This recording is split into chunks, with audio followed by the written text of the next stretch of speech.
YCP అంతరించిపోయే party అంటూ సంచలన వ్యాఖ్యలు చేశారు బీజేపీ ఎమ్మెల్యే ఆదినారాయణ రెడ్డి. జగన్ పాలనను ఎవరూ మర్చిపోలేదని, స్థానిక సంస్థల ఎన్నికల్లోనూ 2029లో జరిగే అసెంబ్లీ ఎన్నికల్లో కూటమి సత్తా చాటుతుందని అన్నారు. జగన్ అసెంబ్లీకి రావడానికి భయపడుతున్నారంటూ ఎద్దేవా చేశారు ఆదినారాయణ రెడ్డి.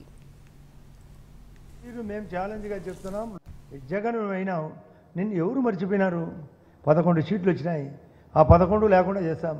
అంతరించిపోయేటట్టుగా ఉంది పార్టీ. నేను అదే చెప్పినా, అంతరించుతుంది కాబట్టి మేము ఛాలెంజ్గా చెప్తున్నాం. లోకల్ బాడీ ఎలక్షన్లు కానీ 2029 ఎలక్షన్లు కానీ కూటమి మరింత పెరిగి పెరిగి పెరిగి అంతరిక్ష స్థాయికి ఎదుగుతుంది. నీది తరిగి అంతరించిపోతుంది. నువ్వు మానుకొని అయినా నీ సిద్ధాంతాలు, నీ ఊగదంపుడు ఎత్తిపోయింది. అసెంబ్లీకి రావు, అసెంబ్లీ మీడియా పాయింట్కి వచ్చి రావు. ఎందుకంటే నీ ముఖం చూపి లేకుండా వాడా భయపడి వస్తాడు. రావచ్చు కదా, నీకు టైం కావాలా. ఇంతసేపునే ప్రతిపక్ష నాయకునిగానే నువ్వు మాట్లాడేది. ప్రతిపక్ష నాయకునిగా లేకుండా మీడియా పాయింట్లో వచ్చి మాట్లాడలేవా? మాది పండుతుంది,